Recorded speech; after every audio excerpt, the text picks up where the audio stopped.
आज का टॉपिक शुरू करते हैं। ऑप्शन 4 इज करेक्ट, तो आंसर जो रहेगा वो 4 आना चाहिए। ठीक है, आज का टॉपिक शुरू करते हैं।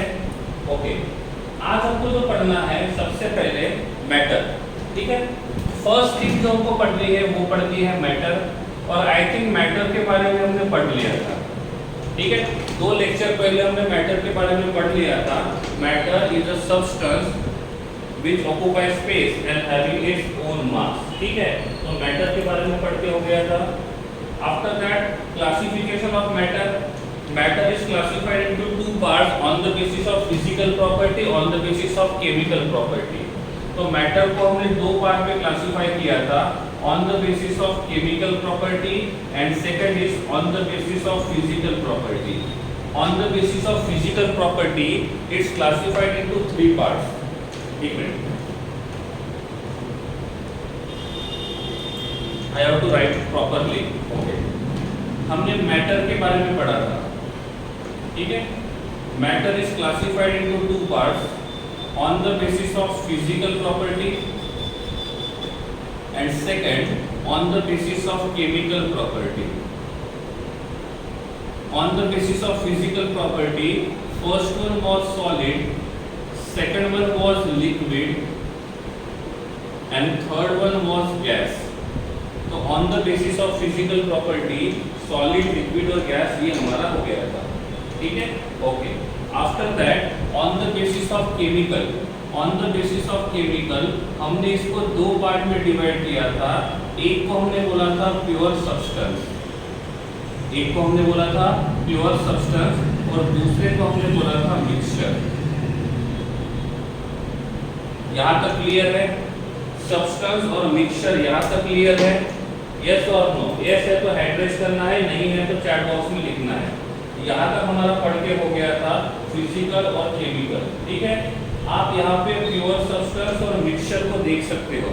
ठीक है, तो हमने प्योर सब्सटेंस का मतलब देखा था। ठीक है, प्योर सब्सटेंस का मतलब होता है pure substance is consist of only one type of particle, only one type of particle। It is made up of only one type of particle, but mixture का मतलब होता है it consists of more than one type of particle, more than one type of particles। तो इसमें एक से ज्यादा particles present रहेंगे। तो एक होता है प्योर सब्सटेंस और दूसरा रहेगा इम्प्योर सब्सटेंस। ठीक है, ये जो मिक्सचर होता है इस मिक्सचर में एक से ज्यादा टाइप के पार्टिकल्स प्रेजेंट रहेंगे। ठीक है, एग्जांपल के लिए यहाँ पे मैंने एक ग्लास लिया, इस ग्लास के अंदर मैंने 10 ml वाटर लिया, 10 ml वाटर क्या लिया? 10 ml वाटर। और इस 10 ml वाटर में यहाँ पे मैंने 2 ml लेमन जूस ऐड किया, 2 ml लेमन जूस ऐड किया। तो अभी मुझे बताओ, ये लेमन जूस और वाटर इन दोनों को मिक्स करेंगे तो यहाँ पे हमको किसके पार्टिकल्स मिलेंगे? तो यहाँ पे ये जो सॉल्यूशन बना हुआ है ये सॉल्यूशन किसके पार्टिकल से बना हुआ है? ये जो सॉल्यूशन है वो किसके पार्टिकल से बना हुआ है? ये सॉल्यूशन जो रहेगा वो किसके पार्टिकल से बना हुआ है? ये सॉल्यूशन जो रहेगा इसके अंदर लेमन जूस के पार्टिकल प्रेजेंट रहेंगे, साथ में यहाँ पे वाटर के भी पार्टिकल्स रहेंगे। तो अब मुझे बताओ, इस सॉल्यूशन के अंदर ओनली 1 टाइप ऑफ पार्टिकल है, 2 टाइप ऑफ पार्टिकल है या 3 टाइप ऑफ पार्टिकल्स है?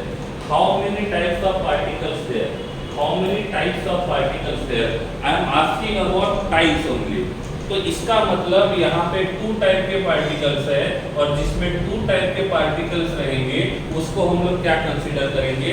मिक्सचर कंसीडर करेंगे। क्या कंसीडर करेंगे? मिक्सचर कंसीडर करेंगे। ठीक है, ओके।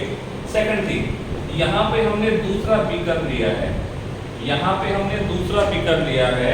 इस बीकर में मैंने 20 ml वाटर को ऐड किया है। I am adding 20 ml water here. इस 20 ml वाटर में मैंने थोड़ा सा 5 ml लेमन जूस को ऐड किया, 5 ml लेमन जूस किया, उसी में मैंने 10 ग्राम शुगर को ऐड किया, उसी में मैंने 10 ग्राम शुगर को ऐड किया, और उसी में मैंने थोड़ा सा 1 ग्राम NaCl ऐड किया। ठीक है, रिपीट कर रहा हूं फिर से मैं, आई एम रिपीटिंग अगेन। एक बीकर में 20 ml ओनली वाटर, उसमें मैंने 5 ml लेमन जूस ऐड किया, उसमें मैंने 10 ग्राम शुगर ऐड किया, और उसके अंदर मैंने 1 ग्राम NaCl ऐड किया। तो आप मुझे बताओ यहाँ पे जो सॉल्यूशन बनेगा, इस सॉल्यूशन के अंदर कितने टाइप के पार्टिकल्स रहेंगे, इस सॉल्यूशन के अंदर कितने टाइप के पार्टिकल्स रहेंगे, किसके किसके रहेंगे, वाटर के भी पार्टिकल प्रेजेंट रहेंगे, यहाँ पे लेमन जूस के पार्टिकल रहेंगे, यहाँ पे शुगर के पार्टिकल रहेंगे, और यहाँ पे NaCl के पार्टिकल्स रहेंगे। इसका मतलब हम इसको क्या कंसीडर करेंगे, हम इसको कंसीडर करेंगे मिक्सचर, हम इसको कंसीडर करेंगे मिक्सचर। ठीक है, अब मैंने बोला मेरे पास यहाँ पे 24 कैरेट, या तो मैंने बोला मेरे पास यहाँ पे गोल्ड का चैन है, और ये गोल्ड जो है ये 100% प्योर है, 100% प्योर है। तो मेरे पास यहाँ पे एक गोल्ड का चेन है, और ये जो गोल्ड का चेन है वो 100% प्योर है। इसका मतलब इस गोल्ड के अंदर कितने टाइप के पार्टिकल्स प्रेजेंट रहेंगे। मैंने ये नहीं पूछा कितने पार्टिकल्स रहेंगे, मैं ये पूछ रहा हूँ कितने टाइप के पार्टिकल्स रहेंगे। कितने टाइप के पार्टिकल रहेंगे, 1। 100% गोल्ड का मतलब, प्योर गोल्ड का मतलब होता है इसमें गोल्ड के अलावा दूसरा कोई भी पार्टिकल प्रेजेंट नहीं रहेगा, और इसमें 1 टाइप ऑफ पार्टिकल प्रेजेंट रहेंगे, तो इसको हम बोलेंगे प्योर सब्सटेंस। क्या बोलेंगे, प्योर सब्सटेंस। ठीक है, तो जिसमें एक ही टाइप के पार्टिकल्स प्रेजेंट होते हैं वो प्योर सब्सटेंस, जिसमें एक से ज्यादा टाइप के पार्टिकल्स होते हैं उसको हम बोलेंगे मिक्सचर। ठीक है, तो एक होता है मिक्सचर और दूसरा होता है प्योर सब्सटेंस। ठीक है, जितने भी लोग यहाँ पे है, एक बार आप लॉगिन करते हो तो बार बार लॉग आउट नहीं होना है, फिर से लॉगिन नहीं होना है।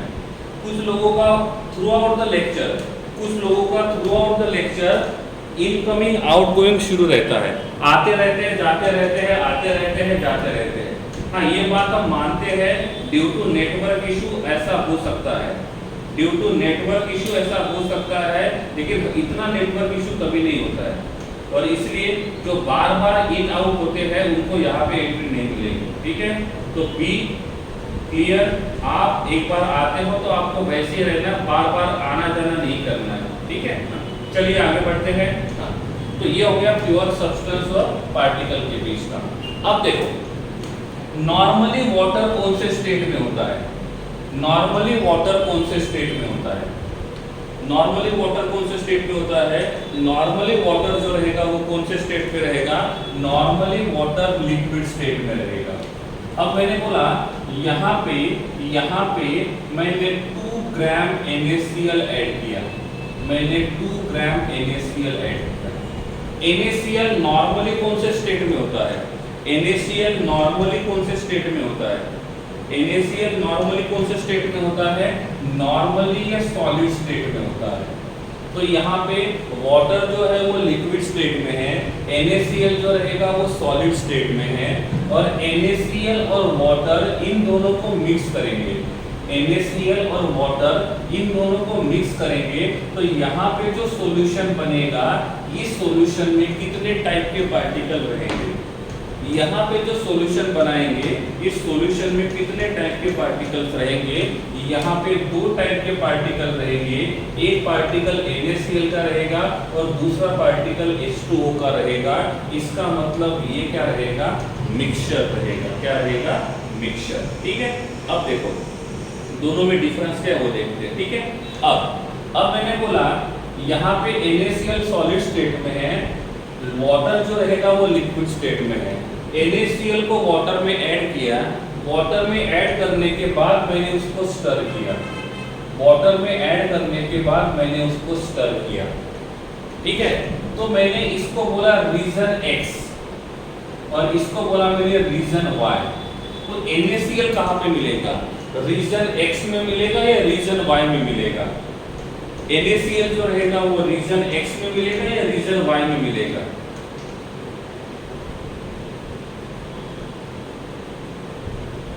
ओके, अब मुझे बताओ NaCl वाटर में जाने के बाद, NaCl वाटर में जाने के बाद कौन से स्टेट में रहेगा? NaCl इनिशियली सॉलिड स्टेट में है, और जब ये NaCl वाटर में जाएगा तो NaCl सॉलिड स्टेट से कौन से स्टेट में कन्वर्ट होगा? सॉलिड स्टेट से कौन से स्टेट में कन्वर्ट होगा? लिक्विड स्टेट में जाएगा। NaCl वाटर में डिसॉल्व होगा। NaCl वाटर में डिसॉल्व हो गया तो इस सॉल्यूशन में NaCl का जो स्टेट रहेगा वो भी लिक्विड रहेगा, और वाटर का स्टेट जो रहेगा वो लिक्विड रहेगा। इसका मतलब NaCl वाटर में डिसॉल्व होगा, और जब NaCl वाटर में डिसॉल्व होगा तो ये पूरे सॉल्यूशन में फैल जाएगा। जब ये पूरे सॉल्यूशन में फैल जाएगा तो वो हमको X रीजन में भी मिलेगा और हमको Y रीजन में भी मिलेगा। इसका मतलब NaCl वाटर में डिसॉल्व हो गया। इफ NaCl वाटर में डिसॉल्व होता है तो NaCl भी लिक्विड स्टेट में चले जाएगा, वाटर जो रहेगा वो ऑलरेडी लिक्विड स्टेट में है। तो अब मुझे बताओ इस सॉल्यूशन में जो दो टाइप के पार्टिकल है, इस सॉल्यूशन में दो टाइप के पार्टिकल है, तो दोनों पार्टिकल का फिजिकल स्टेट, दोनों पार्टिकल का फिजिकल स्टेट सेम है कि डिफरेंट है? सॉल्यूशन में जाने के बाद दोनों पार्टिकल का जो स्टेट है वो सेम है कि लिक्विड है? जब सॉल्यूशन बनाने के बाद, सॉल्यूशन बनाने के बाद दोनों पार्टिकल्स का, जितने पार्टिकल्स है सभी पार्टिकल का फिजिकल स्टेट सेम होता है, तो उसको बोलते हैं होमोजीनियस मिक्सचर। क्या बोलेंगे? Homogeneous mixture. तो किसने पूछा what is the meaning of homogeneous mixture, तो हम बोलेंगे होमोजीनियस मिक्सचर का मतलब होता है जिस मिक्सचर में, इस सॉल्यूशन में जितने भी टाइप के पार्टिकल्स है, जिस मिक्सचर में जितने भी टाइप के पार्टिकल है सभी पार्टिकल का फिजिकल स्टेट सेम है। मैं ये नहीं बोलूंगा कि सभी लिक्विड में होने चाहिए, मैं ये भी नहीं बोलूंगा सभी गैस में होने चाहिए, मैं ये भी नहीं बोलूंगा सभी सॉलिड में होने चाहिए। मैं एक वर्ड यूज करूंगा, ठीक है, मैं एक वर्ड यूज करूंगा कि ये जितने भी पार्टिकल्स यहाँ पे है, जितने भी टाइप के पार्टिकल्स है, इफ उनका फिजिकल स्टेट सेम होता है, इफ उनका फिजिकल स्टेट सेम होता है तो उसको बोलेंगे होमोजीनियस पार्टिकल। क्या बोलेंगे? Homogeneous mixture. तो होमोजीनियस मिक्सचर का क्या मतलब होगा? जिसमें सॉल्यूशन के अंदर जितने भी टाइप के पार्टिकल्स है उन सभी का स्टेट जो रहेगा वो सेम रहेगा, तो उसको बोलेंगे होमोजीनियस मिक्सचर। क्या बोलेंगे? Homogeneous mixture. अब क्या किया, सेकंड वाले बीकर में मेरे पास यहाँ पे दूसरा बीकर है, इस बीकर में मैंने 20 ग्राम NaCl ऐड किया, 20 ग्राम NaCl ऐड किया। नॉर्मली जो NaCl है ये सॉलिड स्टेट में होता है, और यहाँ पे मैंने 20 ग्राम, यहाँ पे मैंने 20 ग्राम सैंड को ऐड किया, और सैंड जो रहेगा वो भी सॉलिड स्टेट में है, सैंड जो रहेगा ये भी सॉलिड स्टेट में है। तो अब देखो इस कंटेनर में 20 ग्राम NaCl ऐड किया, उसी कंटेनर में 20 ग्राम सैंड को ऐड किया। इन दोनों को मिक्सचर करेंगे तो यहाँ पे जो मिक्सचर बनेगा, यहाँ पे जो मिक्सचर बनेगा इतने, इसमें कितने टाइप के पार्टिकल रहेंगे? कितने टाइप के पार्टिकल्स रहेंगे? तो अब मुझे बताओ इनमें से पहला पार्टिकल का स्टेट कौन सा रहेगा? ये दोनों के दोनों जो पार्टिकल्स रहेंगे ये कौन से स्टेट में रहेंगे? दोनों के दोनों पार्टिकल्स जो रहेंगे वो कौन से स्टेट में रहेंगे? ये भी सॉलिड स्टेट में रहेगा और ये भी सॉलिड स्टेट में रहेगा।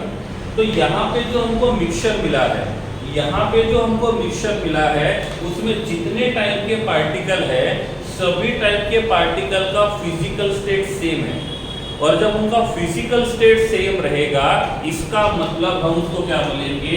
Homogeneous mixture. क्या बोलेंगे? Homogeneous mixture. क्या बोलेंगे?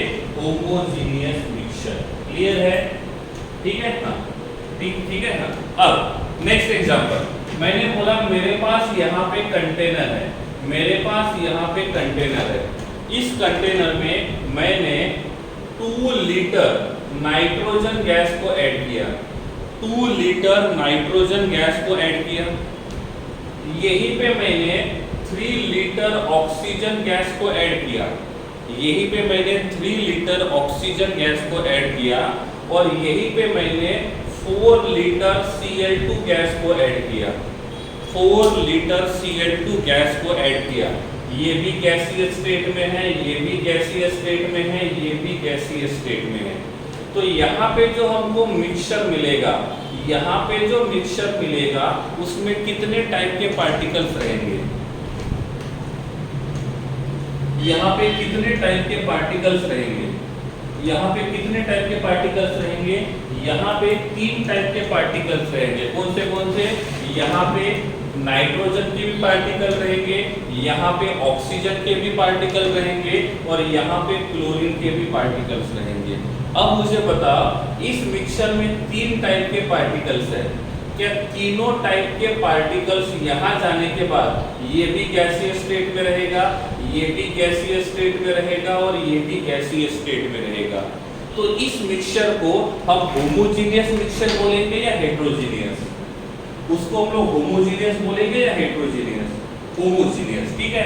दूसरा जो टाइप आएगा उसको बोलते हैं हेटेरोजीनियस, दूसरा जो टाइप आएगा उसको हम बोलेंगे हेट्रोजीनियस। अब तो बोलो, यहाँ पे 20 ml वाटर ऐड किया, और यहाँ पे 2 ग्राम सैंड को ऐड किया, 2 ग्राम सैंड को ऐड किया। तो 2 ग्राम सैंड 10 ml वाटर में डिसॉल्व किया, तो 10 ml वाटर में डिसॉल्व करने के बाद यहाँ पे जो सॉल्यूशन बनेगा उसमें कितने टाइप के पार्टिकल रहेंगे, कितने टाइप के पार्टिकल रहेंगे? इसमें 2 टाइप के पार्टिकल रहेंगे। उसमें से क्या दोनों के दोनों लिक्विड स्टेट में रहेंगे? क्या दोनों के दोनों लिक्विड स्टेट में रहेंगे? नो। इनमें से एक जो रहेगा वो सॉलिड स्टेट में रहेगा, दूसरा जो रहेगा वो लिक्विड स्टेट में रहेगा। अब बताओ, क्या इन दोनों का फिजिकल स्टेट सेम है? जी नहीं, इन दोनों का फिजिकल स्टेट सेम नहीं है, इन दोनों का फिजिकल स्टेट डिफरेंट है। और जब फिजिकल स्टेट डिफरेंट होता है तो हम उसको बोलेंगे हेटेरोजीनियस। क्या बोलेंगे? हेटेरोजीनियस। क्या बोलेंगे? हेटेरोजीनियस। समझ में आ रहा है? होमोजीनियस, हेटेरोजीनियस समझ में आ रहा है? जिसमें उनका फिजिकल स्टेट सेम होता है तो उसको बोलेंगे होमोजीनियस, और जिसमें फिजिकल स्टेट डिफरेंट रहेगा उसको बोलेंगे हेटेरोजीनियस। हाँ, विश्वा sir, can we say that 2 particles when mixed and dissolved in each other then is called as homogeneous? Yes, विश्वा ऐसे भी बोल सकते हैं, जो एक दूसरे में डिसॉल्व होते हैं वो होमोजीनियस, और जो एक दूसरे में डिसॉल्व नहीं होते हैं उसको बोलेंगे हेटेरोजीनियस। जितना बोर्ड के ऊपर लिखा हुआ है वो देख लो, समझ में आया है तो हैंड रेज करना है, नहीं समझा है, डाउट है तो चैट बॉक्स में लिंक भेजना है।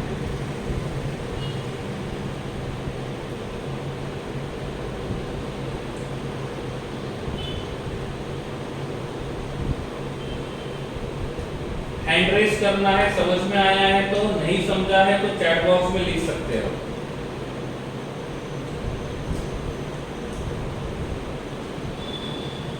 ओके, चलिए आगे बढ़ते हैं, ठीक है। हाँ, तो ये हो गया होमोजीनियस और हेटेरोजीनियस का मतलब क्या होता है, ठीक है। ये होता है होमोजीनियस एंड हेटेरोजीनियस का मतलब क्या होता है। क्लियर बेटा? होमोजीनियस का मतलब होता है जो एक दूसरे के अंदर डिसॉल्व हो सकते हैं वो होमोजीनियस, जो एक दूसरे के अंदर डिसॉल्व नहीं होंगे वो हेटेरोजीनियस।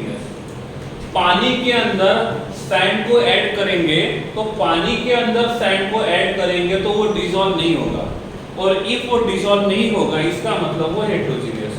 नमक को पानी में ऐड करेंगे तो नमक पानी में डिसॉल्व हो जाएगा तो वो बन जाएगा होमोजीनियस, ठीक है। Clear? Homogeneous and heterogeneous. Okay, अब यहाँ पे एक वर्ड ये भी आता है fix ratio and fix ratio नहीं, ठीक है। 2 वर्ड्स आते हैं, स्लाइड में लिखा हुआ है फिक्स रेशियो बाय मास और दूसरा लिखा हुआ है मास का रेशियो जो रहेगा वो फिक्स नहीं रहेगा। ठीक है, अब दोनों में क्या डिफरेंस है वो देखते हैं, दोनों में क्या डिफरेंस है वो देखते हैं। ठीक है, अब देखो मैंने बोला मेरे पास एक कंटेनर है, मेरे पास एक कंटेनर है और इस कंटेनर में ओनली CO2 गैस है, ओनली CO2 गैस है। मैं बोलूंगा pure CO2 gas, pure CO2 gas. तो मुझे बताओ इसके अंदर कितने टाइप के पार्टिकल्स रहेंगे, इस कंटेनर के अंदर कितने टाइप के पार्टिकल्स रहेंगे? Only one. मैं ये नहीं पूछ रहा हूं, देखो आप 1 और 2 आंसर आ रहा है। देखो मेरा क्वेश्चन क्या होगा, मैंने आपको ये नहीं पूछा CO2 को एक पार्टिकल माना हमने, यहाँ पे CO2 जो है वो एक पार्टिकल है, CO2 जो रहेगा वो एक पार्टिकल है। मैं ये नहीं पूछ रहा हूं कि CO2 के अंदर कितने टाइप के पार्टिकल है। I am not asking you about how many types of particles are present in CO2. I am asking about CO2 is a one particle. और यहाँ पे हमने CO2 के बहुत सारे पार्टिकल्स लिए हैं, तो क्या सभी के सभी CO2 सेम रहेंगे, डिफरेंट रहेंगे? इसमें जितने भी CO2 के पार्टिकल्स हम यूज करेंगे that all will be same or different? All will be same. तो मैं आपको पूछता हूँ इस कंटेनर में मैंने 2 लीटर CO2 गैस को ऐड किया है, 2 लीटर CO2 गैस को ऐड किया है। तो इस कंटेनर में हमने जो 2 लीटर CO2 ऐड किया है ये 100% प्योर है, ये 100% प्योर है। और जब ये 100% प्योर रहेगा तो इस कंटेनर के अंदर only one type of particle है या more than one type of particle है? Only one type of particle or more than one type of particle? Here only one type of particle है और जिसमें one type of particle होते हैं उसको बोलेंगे pure substance, उसको बोलेंगे pure substance। ठीक है, अब क्या किया मैंने इस pure substance में से 3 CO2 पार्टिकल को सिलेक्ट किया। मैंने इस प्योर CO2 में से 3 CO2 के पार्टिकल को सिलेक्ट किया। एक CO2 का पार्टिकल यहाँ पे है, दूसरा CO2 का पार्टिकल यहाँ पे है और तीसरा CO2 का पार्टिकल यहाँ है। 3 CO2 के पार्टिकल को सिलेक्ट किया। अब मुझे बताओ यहाँ पे इस CO2 का मॉलिक्यूलर मास कितना रहेगा, इस CO2 का मॉलिक्यूलर मास कितना रहेगा, इस CO2 का मॉलिक्यूलर मास कितना रहेगा?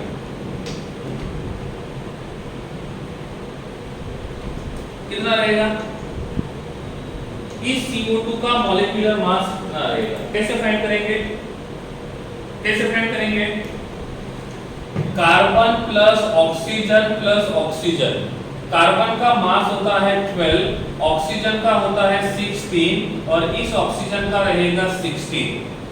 तो टोटल कितना हो जाएगा? टोटल जो रहेगा वो बन जाएगा, कितना बनेगा? 44। तो यहाँ पे इस CO2 का जो मॉलिक्यूलर मास रहेगा वो रहेगा 44।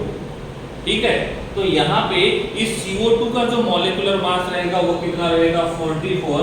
कार्बन का मॉलिक्यूलर मास रहेगा 12 और ऑक्सीजन का मॉलिक्यूलर मास रहेगा 32, ऑक्सीजन का मॉलिक्यूलर मास रहेगा 32। ठीक है, तो इस प्रकार से हम यहाँ पे देख सकते हैं कि उनका मॉलिक्यूलर मास कितना रहेगा। देखो मॉलिक्यूलर मास फाइंड करना है तो हमको एटॉमिक मास पता होना चाहिए और पहले 20 एलिमेंट्स का एटॉमिक मास मैंने आपको लिख के दिया है।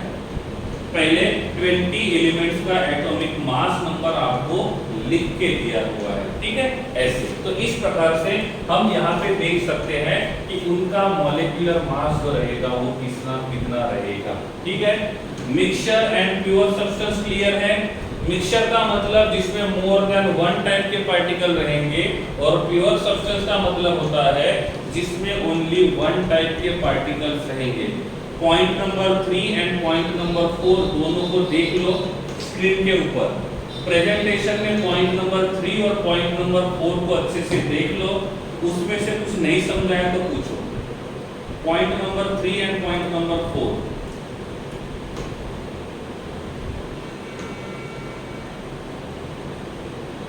कुछ नहीं समझाया तो पॉइंट का नंबर लिख के भेजना है।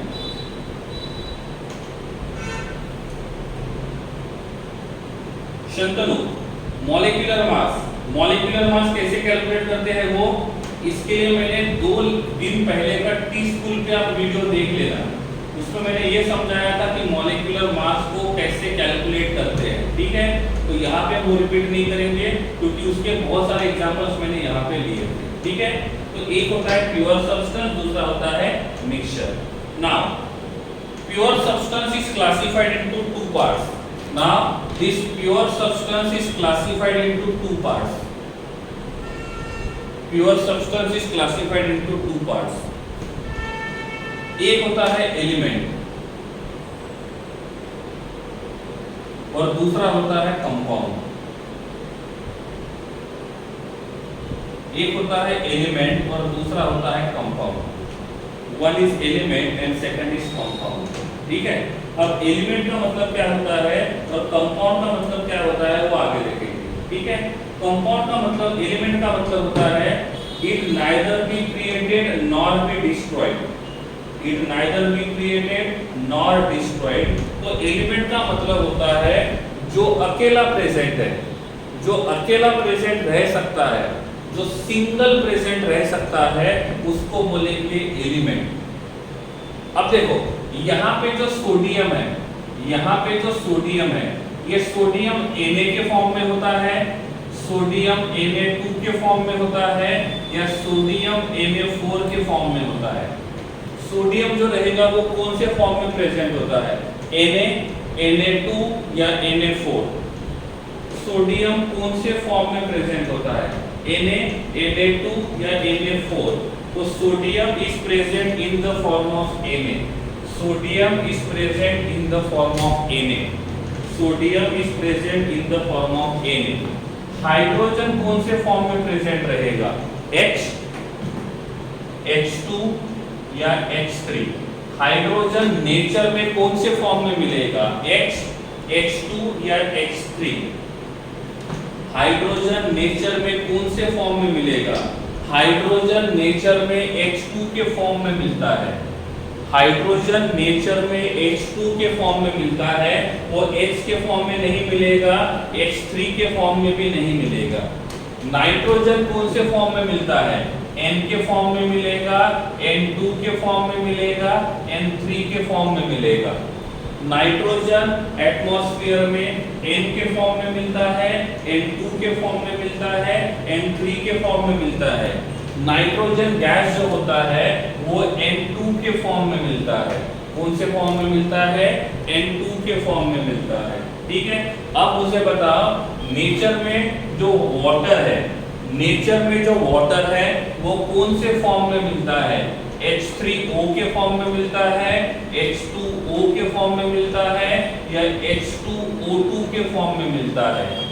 नेचर में जो वाटर है वो कौन से फॉर्म में मिलता है, H3O के फॉर्म में मिलता है, H2O के फॉर्म में मिलता है, या H2O2 के फॉर्म में मिलता है।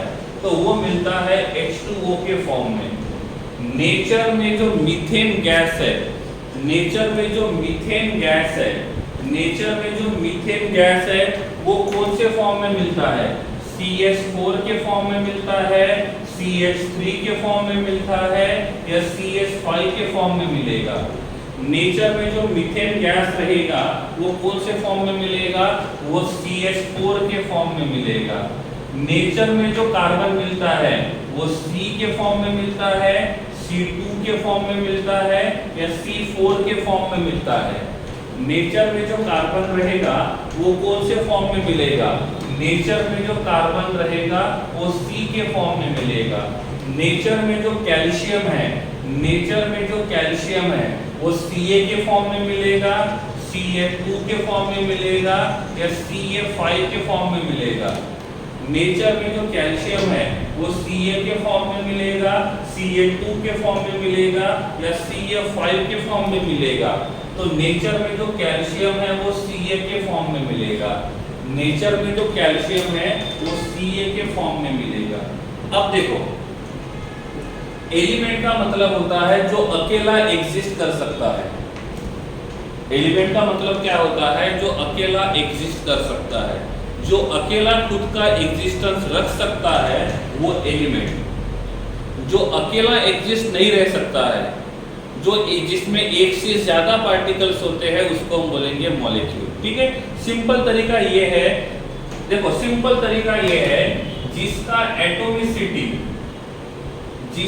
एटॉमिसिटी इक्वल्स टू 1 है वो एलिमेंट, जिसका एटॉमिसिटी 1 है वो एलिमेंट, जिसका एटॉमिसिटी 1 है वो एलिमेंट, और जिसका एटॉमिसिटी मोर देन 1 है, जिसका एटॉमिसिटी मोर देन 1 है, atomicity will be greater than 1, उसको बोलेंगे कंपाउंड।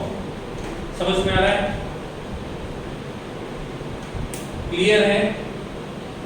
ठीक है, ओके, ठीक है। हाँ देखो, मॉलिक्यूल क्या होगा वो बाद में आपको बता दूंगा, पहले हम एलिमेंट और कंपाउंड के बारे में देख रहे हैं। ठीक है, एलिमेंट और कंपाउंड के बारे में हम लोग देख रहे हैं कि एलिमेंट क्या रहेगा और कंपाउंड क्या रहेगा। ठीक है, देखो एलिमेंट का मतलब होता है जिसका एटॉमिसिटी 1 हो, और मॉलिक्यूल जो होता है वो एलिमेंट को कंबाइन करने की वजह से बनेगा। मॉलिक्यूल जो होता है वो एलिमेंट को, मतलब कंपाउंड जो रहेगा वो एलिमेंट को कंबाइन करने के बाद बनेगा। अब यहाँ पे देखो, सॉरी एक मिनट, थोड़ा मिस्टेक हो गया, जस्ट वेट।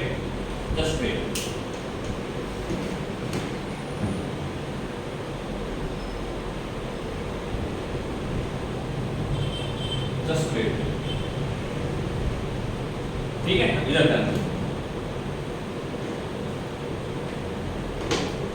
एलिमेंट का मतलब होता है जो अकेला एग्जिस्ट करता है, उसको बोलेंगे एलिमेंट। एलिमेंट जो है, यहाँ पे Na जो रहेगा वो एलिमेंट का काम करेगा, यहाँ पे कार्बन जो रहेगा वो एलिमेंट का काम करेगा, यहाँ पे कैल्शियम जो रहेगा वो एलिमेंट का काम करेगा। तो जो अकेला एग्जिस्ट रह सकता है, ठीक है, जो अकेला एग्जिस्ट रह सकता है, ठीक है, उसको हम बोलेंगे एलिमेंट। जो अकेला एग्जिस्ट रह सकता है उसको हम बोलेंगे एलिमेंट। ठीक है, और जब एलिमेंट्स को कंबाइन करेंगे तो बनेगा कंपाउंड। जब एलिमेंट को कंबाइन करेंगे तो हमको मिलेगा कंपाउंड। तो कंपाउंड कहाँ से बनेगा? एलिमेंट को कंबाइन करने के बाद हमको क्या मिलेगा? कंपाउंड मिलेगा। ठीक है, अब यहाँ पे एलिमेंट के एग्जाम्पल कौन से है? एलिमेंट का एग्जाम्पल है Na, एलिमेंट का एग्जाम्पल है कैल्शियम, एलिमेंट का एग्जाम्पल है कार्बन। तो ये सभी के सभी जो रहेंगे ये किसका काम करेंगे? ये सभी के सभी जो रहेंगे वो किसका काम करेंगे? ये सभी के सभी जो है वो एलिमेंट का काम करेंगे। लेकिन हम यहाँ देखेंगे तो यहाँ पे H2O जो रहेगा, ये CH4 जो रहेगा, ये किसका काम करेगा? कंपाउंड का काम करेगा। तो कंपाउंड जो होता है वो एलिमेंट को कंबाइन करने के बाद बनता है। कंपाउंड जो रहेगा वो एलिमेंट को कंबाइन करने के बाद बनेगा। ठीक है, मैंने बोला मेरे पास यहाँ पे कार्बन का एलिमेंट है, मेरे पास यहाँ पे नाइट्रोजन का एलिमेंट है, या तो मेरे पास यहाँ पे ऑक्सीजन का एलिमेंट है। तो इन दोनों को कंबाइन करने के बाद मुझे यहाँ पे CO2 मिलेगा। तो CO2 जो रहेगा वो किसका काम करेगा? CO2 जो रहेगा वो कंपाउंड का काम करेगा। ठीक है, तो एलिमेंट्स ऐसे होते हैं जिनको हम डिस्ट्रॉय नहीं कर सकते हैं, या तो जिसको हम बना भी नहीं सकते हैं नॉर्मल मेथड से, तो that is called as element. ठीक है, तो एक होता है एलिमेंट और दूसरा होता है कंपाउंड। ठीक है, हम नियॉन की बात करेंगे तो नियॉन जो रहेगा ये भी किसका काम करेगा? एलिमेंट का काम करेगा। नियॉन जो रहेगा वो किसका काम करेगा? एलिमेंट का काम करेगा। तो जो सिंपल फॉर्मूला होता है, जो सिंपल स्ट्रक्चर होता है, उसको बोलेंगे एलिमेंट। सिंपल स्ट्रक्चर जो रहेगा वो क्या रहेगा? एलिमेंट। ठीक है, अब यहाँ पे एलिमेंट और कंपाउंड में थोड़ा सा कंफ्यूजन भी होता है कि ये एलिमेंट रहेगा या कंपाउंड रहेगा। ठीक है, तो ये कंफ्यूजन आगे क्लियर होगा, क्योंकि यहाँ पे एटम और मॉलिक्यूल में भी डिफरेंस हो जाता है। एटम और मॉलिक्यूल में भी डिफरेंस होता है। ठीक है, तो एलिमेंट का मतलब सिंपल होता है वो अकेला एग्जिस्ट रह सकता है क्या? ठीक है, वो अकेला एग्जिस्ट कर सकता है तो उसको हम बोलेंगे कंपाउंड, सॉरी एलिमेंट्स, और वो एलिमेंट्स को कंबाइन करेंगे तो वो बन जाएगा कंपाउंड। एलिमेंट्स को कंबाइन करेंगे तो वो बन जाएगा कंपाउंड। अब कंपाउंड में क्या होता है? कंपाउंड में क्या होता है? उनका जो मास का रेशो होता है वो फिक्स होता है। कंपाउंड में जो मास का रेशो होता है वो फिक्स होता है। कंपाउंड बनाने के लिए एक से ज्यादा टाइप के एलिमेंट्स होने चाहिए। देखो एलिमेंट्स, एटम एंड मॉलिक्यूल, ऐसा होता है, ठीक है। एलिमेंट्स, एटम, मॉलिक्यूल से कंपाउंड, उसका मतलब बताता हूं मैं, ठीक है। इधर ध्यान दो पहले। एटम्स का मतलब होता है जो अकेला एग्जिस्ट करेगा। एटम का मतलब होता है जो अकेला एग्जिस्ट करेगा। और मॉलिक्यूल का मतलब होता है it is the collection of atom. Molecule का मतलब होता है it is the collection of atom. तो आप यहाँ पे देखोगे तो ये हाइड्रोजन जो है इसमें 2 एटम हाइड्रोजन के हैं, तो मैं बोल सकता हूँ इस H2 is the collection of H। तो यहाँ पे हम बोलेंगे H2 को हम लोग बोलेंगे मॉलिक्यूल। H2 को हम लोग क्या बोलेंगे? मॉलिक्यूल। कोई भी अकेला प्रेजेंट होता है, किसी का एटॉमिसिटी 1 होता है तो उसको बोलेंगे एटम, और उसका एटॉमिसिटी 1 से ज्यादा है तो उसको बोलेंगे मॉलिक्यूल। क्या बोलेंगे? मॉलिक्यूल, ठीक है। तो यहाँ पे हाइड्रोजन जो रहेगा वो एटम का काम करेगा और H2 जो रहेगा वो मॉलिक्यूल का काम करेगा। Hydrogen is act as a atom and H2 is act as a molecule. H2 is act as a molecule, ठीक है, क्लियर है। और ये दोनों बनाने के लिए, एटम और मॉलिक्यूल बनाने के लिए हम जिसको यूज करते हैं वो होता है एलिमेंट। क्या होता है? एलिमेंट। कंपाउंड बनाने के लिए क्या करना पड़ेगा? कंपाउंड बनाने के लिए एक से ज्यादा टाइप के एलिमेंट्स को यूज करना पड़ेगा, ठीक है। देखो एलिमेंट्स में एटम्स भी आते हैं, एलिमेंट्स में मॉलिक्यूल भी आते हैं। एलिमेंट्स में एटम्स भी आते हैं, एलिमेंट्स में मॉलिक्यूल भी आएंगे। तो हम यहाँ पे हाइड्रोजन के लिखेंगे तो ये हाइड्रोजन जो रहेगा वो एटम का काम करेगा। इफ हम यहाँ पे H2 लिखेंगे तो H2 जो रहेगा वो किसका काम करेगा? मॉलिक्यूल का काम करेगा। तो atom and molecule both are included in elements. Atoms and molecules both are included in elements. तो एलिमेंट्स में हम लोग क्या करेंगे? दोनों को इंक्लूड करेंगे। एलिमेंट्स में हम लोग क्या करेंगे? दोनों को इंक्लूड करेंगे। Compound can contain 3 elements. Yes, compound can be contain more than 1 element. Compound can be contains more than 1 elements. Example के लिए मैंने यहाँ पे लिखा है C6H12O6। C6H12O6। मुझे बताओ यहाँ पे कितने टाइप के एलिमेंट्स हैं? कौन सा एलिमेंट है? कौन सा एलिमेंट है? एक कार्बन का एलिमेंट है, दूसरे हाइड्रोजन के एलिमेंट्स है और तीसरे ऑक्सीजन के एलिमेंट्स है। तो इस मॉलिक्यूल में कितने टाइप के एलिमेंट्स हैं? इसमें 3 टाइप के एलिमेंट्स हैं, कार्बन, हाइड्रोजन, ऑक्सीजन। और इसमें 3 टाइप के एलिमेंट्स हैं और group of elements is called as compound. Compound is a group of elements. Compound is a group of elements. इसमें 2, 3, 4, 5 कितने भी टाइप के एलिमेंट्स हो सकते हैं, कितने भी टाइप के एलिमेंट्स हो सकते हैं। एग्जांपल के लिए मैंने यहाँ लिखा NaHSO4। मैंने यहाँ पे लिखा NaHSO4।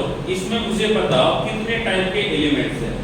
बताओ कितने टाइप के एलिमेंट्स हैं? कितने टाइप के एलिमेंट्स हैं? एक सोडियम का है, दूसरा हाइड्रोजन का है, तीसरा सल्फर का है और चौथा ऑक्सीजन का है। तो इसके अंदर 4 टाइप के एलिमेंट्स है और जो ग्रुप ऑफ एलिमेंट्स होता है उसको हम बोलेंगे कंपाउंड। क्या बोलेंगे? कंपाउंड, ठीक है। एलिमेंट्स के अंदर एटम्स, मॉलिक्यूल्स दोनों आते हैं। एटम जो होता है वो अकेला प्रेजेंट होता है और मॉलिक्यूल जो है वो एक से ज्यादा हो सकते हैं। लेकिन मॉलिक्यूल्स जो होते हैं उसमें सेम टाइप ऑफ एटम्स रहेंगे और कंपाउंड जो रहेंगे उसमें डिफरेंट टाइप्स ऑफ एटम्स रहेंगे। कंपाउंड्स में डिफरेंट टाइप्स ऑफ एलिमेंट्स होने चाहिए।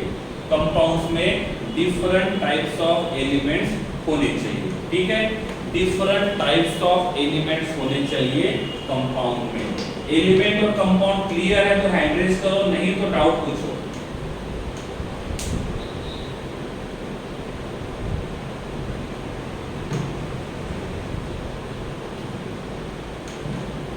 इस बार ओनली 37।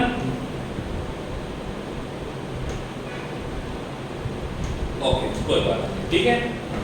अब देखो जब भी हम लोग एलिमेंट से कंपाउंड बनाते हैं, जब भी हम लोग एलिमेंट से कंपाउंड बनाते हैं, जब भी हम लोग एलिमेंट से कंपाउंड बनाएंगे तो उनका मास जो रहेगा, उनका रेशो जो रहेगा वो फिक्स रहेगा।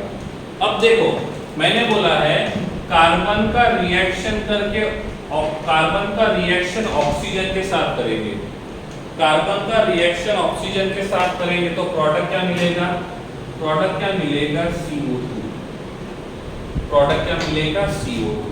अब मुझे बताओ CO2 में कार्बन का मास कितना है, CO2 में कार्बन का मास कितना है, तो CO2 में जो कार्बन का मास है वो 12 है, और CO2 में ऑक्सीजन का मास कितना है, CO2 में ऑक्सीजन का मास कितना है, CO2 में ऑक्सीजन का जो मास रहेगा वो रहेगा 32, CO2 में ऑक्सीजन का मास रहेगा 32।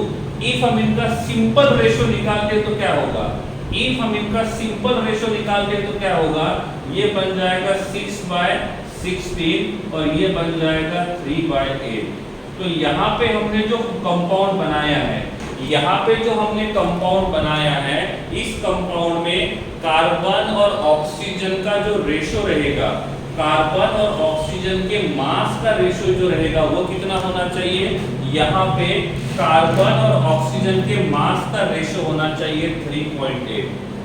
इसका मतलब जब भी हम CO2 को बनाएंगे, जब भी हम लोग CO2 को बनाएंगे तो उस CO2 में कार्बन ऑक्सीजन के मास का रेशो 3:8 ही होना चाहिए, तब जाके CO2 मिलेगा। सपोज ये रेशो 3:9 होता है या 3:10 होता है तो हम उसको कंपाउंड नहीं बोलेंगे। मतलब क्या हुआ, यहाँ पे हमने CO2 बनाया तो इसके मास का रेशो 3.8 मिला, यहाँ पे दूसरा CO2 बनाया तो यहाँ पे इनका रेशो मिला 4:10। क्या मिला, 4:10। तो हम इन दोनों को चेक कर रहे हैं, हम इन दोनों को चेक कर रहे हैं। यहाँ पे जो CO2 मिला उसके मास का रेशो 3:8 है, यहाँ पे जो CO2 मिला उसके मास का रेशो 4:10 है। क्या दोनों में मास का रेशो सेम है, क्या दोनों में मास का रेशो सेम है, जी नहीं, दोनों में मास का रेशो जो रहेगा वो डिफरेंट रहेगा। तो जब भी हम कंपाउंड को बनाते हैं, जब भी हम किसी एक पर्टिकुलर कंपाउंड को बनाते हैं, जब भी हम किसी एक पर्टिकुलर कंपाउंड को बनाते हैं तो उस कंपाउंड में जो एलिमेंट्स है उन एलिमेंट्स के मास का रेशो जो रहेगा वो सेम होना चाहिए। क्या होना चाहिए, एलिमेंट्स के मास का रेशो सेम होना चाहिए। ठीक है, सपोज मैंने बोला मुझे वाटर बनाना है, जो वाटर बनाना है तो वाटर का मॉलिक्यूलर फॉर्मूला क्या होता है, H2O। क्या होता है, H2O। इसमें हाइड्रोजन का मास कितना रहेगा 2 और ऑक्सीजन का मास कितना रहेगा 16। तो इनका सिंपल रेशो क्या रहेगा 1:8। तो आप जहां जहां वाटर मॉलिक्यूल बनाओगे, आप वाटर मॉलिक्यूल यहाँ बनाओ, आप किसी दूसरे स्टेट में चले जाओ, आप किसी दूसरे कंट्री में चले जाओ और वहां पे जो वाटर रहेगा उस वाटर के मास का रेशो फाइंड करोगे तो यहाँ पे आपको रेशो मिला है 1.8। अब वहां जाने के बाद भी रेशो मेजर करोगे तो वो रहेगा 1:8। इसका मतलब कंपाउंड में, एक पर्टिकुलर कंपाउंड में जो रेशो रहेगा वो कितना रहेगा 1:8। तो कंपाउंड की स्पेशलिटी है कि एक पर्टिकुलर कंपाउंड के मास का रेशियो जो होता है वो all over the universe that will be constant, that will be constant, that will be constant. Clear? तो ये होता है fixed ratio by mass, fixed ratio by mass. ठीक है, देखो कंफ्यूजिंग कंसेप्ट कौन से वो बताता हूं मैं। कंफ्यूजिंग कंसेप्ट है एटम्स और मॉलिक्यूल। जो अकेला रह सकता है, जो अकेला रह, देखो अब मैंने बोला ये क्या अकेला रह सकता है, ये क्या अकेला रह सकता है, यस और नो?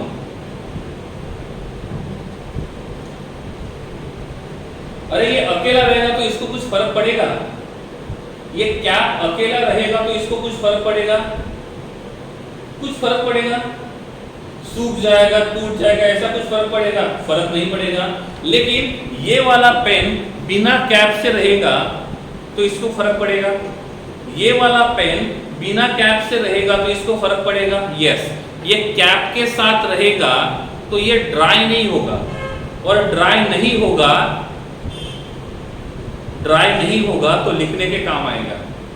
लेकिन इन केस हमने कैप को निकाल के इसको रखा तो ये एज इट इज बहुत दिनों तक अच्छा नहीं रह पाएगा।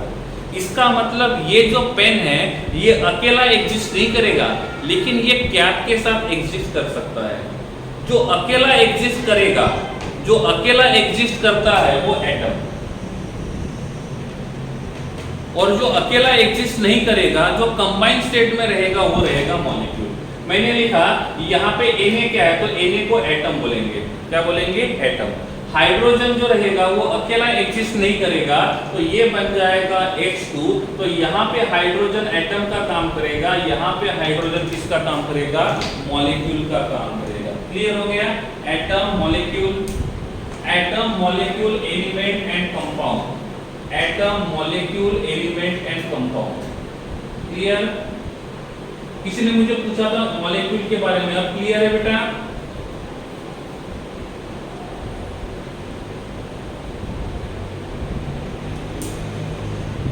ठीक है, चलिए, ठीक है, स्क्रीनशॉट निकाल लीजिए, स्क्रीनशॉट निकाल लीजिए।